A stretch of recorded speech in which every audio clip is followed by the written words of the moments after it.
Nirmala ken yam kana diala kon linkar wa negwa seme kanwa online TV channel ade jogon obia kamal neme a breaking news mugoro der ander je linka der jetu ere ler kan me bi kon linga do badana naka kon ka je ja ere win kon ware kametin diala konti non kan kare duaran kon shal ken ware ko jel kan kametin wan men ban ngai ken yam nuka gwase dan karunte walte chuk doran kon shal ken ware chane ngaje no la koren yalla kon ka boka wesni chu menata mabade kon ka baba bungu manande kon boka banje ngaje gwan wo michiga chup duaran ke shi ben ka wigo kon ngum da kana shi kon bokka ka kon do kon ga metti chana jegane ka kore da ne shi to gre wi ka South Sudan karon kin da ngre wal diok der te ka do mo gwa de kon ka bokka je to kon kar piji ni dio je kene pike ni kana mek ko ken de kon jang de kon ren yale ken de kon ka bokka ka ba dundo kon ken kon ro dan organize ka kon disorganize mo wan ran organize gwa be kon ngaje no do be de mek ken de ga jega kamo ko ren yal mi cha janna gwa da la te ka metti jekaten men to tere duaran ken jang ci ngar yal ken wo biga dial beken kanung doran ngai kon no jel kan ke torbele chal ke wulini jel kan ka metti dit ko ken ka metti to de kon ka jek michana ka jek de na kare ala ka gwa duno man jeka kon jene kon chal ken nore michana metti dit chana ga jek la kon ga wiak ko kwini te ko ken ka metti te la ka tawke la ka reserve ko kor mo ngon nya ba ga to ba ga la kwan mo gwa rek dan jene re do kon ne konten la goin ko rodan michanga je no ngak te ka man mi din mo dong den wadar ka lo ka je ba gwa nye no ngak mo te ka majeme ba wuj ba janna ko kon la gunje no michana metti dit chana ga jek jita ran bokon go use karonan baro ran be nakam na kon namo rekel mishugwa jega long ka kon ngen kon long telemi de kuidan ngen dan mo jem ko kon jor ko kon kala joy ka jamo chiang wandan dundo ngen dan ko la ran jel kana daman kel jicing mo jel ka kel ngen mala to cikaro de na bar jenta dana to ko tamre dan mici jang ci ko bere do aran ci ko gwa kemi ci tat ci ko bere do aran ci ko gwa ne de shal ka jeben te be mici ko bere do aran ci ko gwa bana kurban ci ko ter ka kel ko bana me ken bana ka kan ka bana ka to dum ngo kono ci kon me de ko der gwa long do ran der tiang mende na gor ken yam de kon gor mat ko ci korbu to greidan de ko le dire me de jego gor kono jejen chal ken nuer wayami ban je kebala de dan kon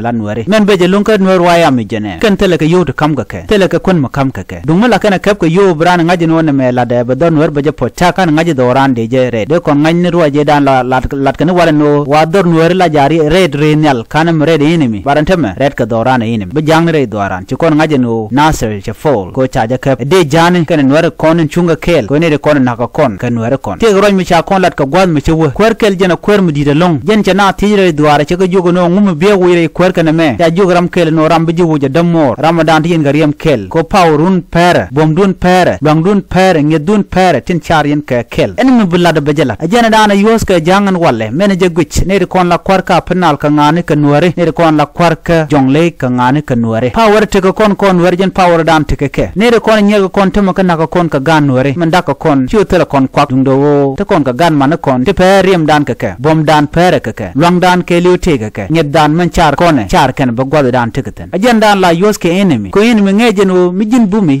che bredi bad barada dien mo bum mi chit ke ji ba jagor ko be ngaje gwa en go ram me tiken kariem kana ram mo me sha la da kwera mo me che guje no ramadan bi nakke ramadan bi we duare e nuar chane kebno e daman me che la chogor no ba gad man to tin kon kuje mi chogor no ba mal be gor ke dino shi mal mi la malan la shwal ken wo bi malen ba jan gor je no pele ke ko be ke pil ne me che ke pil cho yo kep kan dial ka yena ke wala lo ag yena ya mal che kon no ken yam ko gor dom be kep ke je amena kon ba kon wede contact mu de kon use gan man kon tin per bom dan ke kon per bom dan ke pere de kon gorun de kon ke pil ba re duaran de mal de je no gor kon ban jorban je joire duaran ke li rol na de ma ke li gor contacting to bom ko bo kon gwantar ban je wo gwantar an nuer randan da man kon tin te kel ka jor tin kel ka jang tin ko ala nyo dob dan de wo ke kun yal che de no de kon gem ka gan man kon bat kon ka shap me de kon gor ke me de kon je ke de ga bere duaran dan to kontin ya dir nen yene me man ka kon bu kon ka wel kan chang der ka ren yale